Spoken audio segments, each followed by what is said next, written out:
Now, the print industry is dying a slow and painful death, and the already strained economy is not making things any easier. Some publications have been forced to shut down, others have had to let go of some employees. Well, Audit Bureau of Circulation's data shows daily newspaper circulation is down by 40%.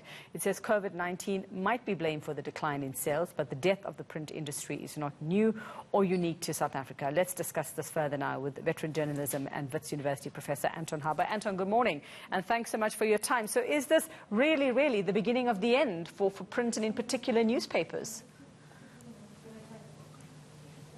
We've known for some time that print has been in decline. The pandemic has accelerated it. Some newspapers will survive, but generally one needs to say that newspapers as we know them, very few will survive. They'll become electronic newspapers. Some of them already are. The rest of them will become so. So we'll still have newspapers, but in a different form, not newspapers as we know them.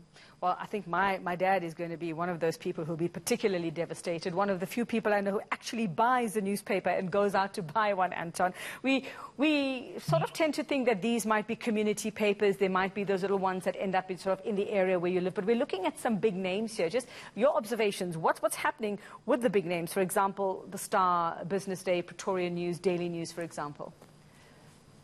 Look, the independent group, which has been the worst hit, I'm afraid that's clearly got to do with the rather extraordinary management it's under at the moment. I'm afraid that under Iqbal's survey, those papers are really being treated with some contempt, and that has accelerated their decline more than other newspapers. Die Burger seems to be doing better than others because it's an Afrikaans paper and probably benefiting from the weakness of the independent Sekunjalo group. But all of them generally, what's happening is that they're losing readers, they're losing advertisers because of what's happening online, and therefore the business model is collapsing. What owners are doing is cutting costs in order to survive, but of course if you cut costs, you don't get good journalism, so you're in a downward spiral. The papers that have transitioned well into electronic futures are those who have spent strongly on editorial. And I'm afraid there's very few South African, there are some, but very few South African owners who are spending the necessary money to ensure that the journalism continues to be strong. What are the options? I mean, online is one of those that you mentioned. We also look at free circulation, which I think many have tried already. So what are the options here, Anton? Is it just online? What happens then to advertising if you go online? Obviously, you don't have. I don't know. How does it work? Do you not have that much space to accommodate advertisers? Are they not interested in online because they can do this themselves? They don't need your newspaper to do it for them. Now, the problem with online advertising is that the vast bulk of it is being scooped up by the big social media and search engines. Google, Facebook, Twitter, etc., are taking as much as 80% of the online advertising. So there's very little left for traditional electronic news or for newspapers. So we have to also face up to the fact that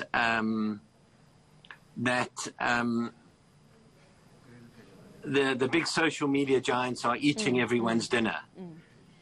So that's very much part of the problem we have to face up to.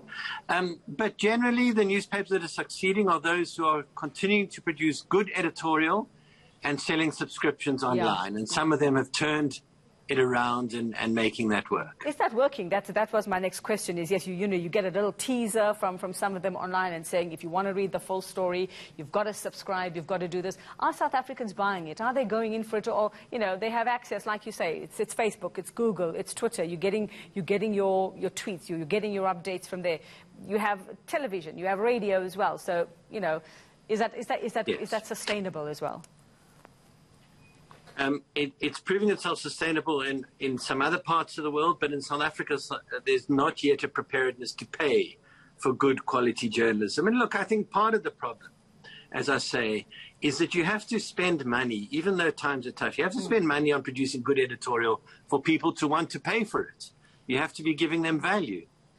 And very few of our owners have shown a preparedness to invest the kind of money that's needed to move to transition into electronic newspapers. Why is that, though, Anton? You would imagine if they've made this their life's work and these are people who should be passionate about news, why aren't they willing to do what it takes?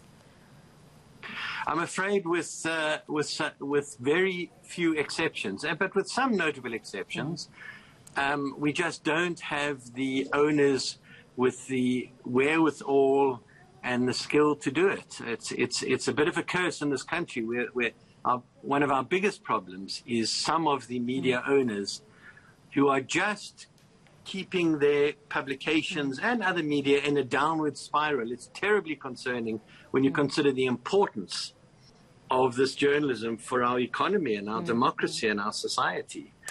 But let me point out the one positive thing that is happening that I think people should be aware of. What we are seeing moving into the gap is not-for-profit journalism. Generally, it comes from standalone, not-for-profit specialist units that specialize in investigative journalism or in health journalism or environmental journalism. They're not filling, they're partly filling the gap and playing an increasingly important role in our journalism and media landscape. All right, thanks very much for that, Professor Anton Harber. A little glimmer of hope there when it comes to media and, yeah, what the future is. Well,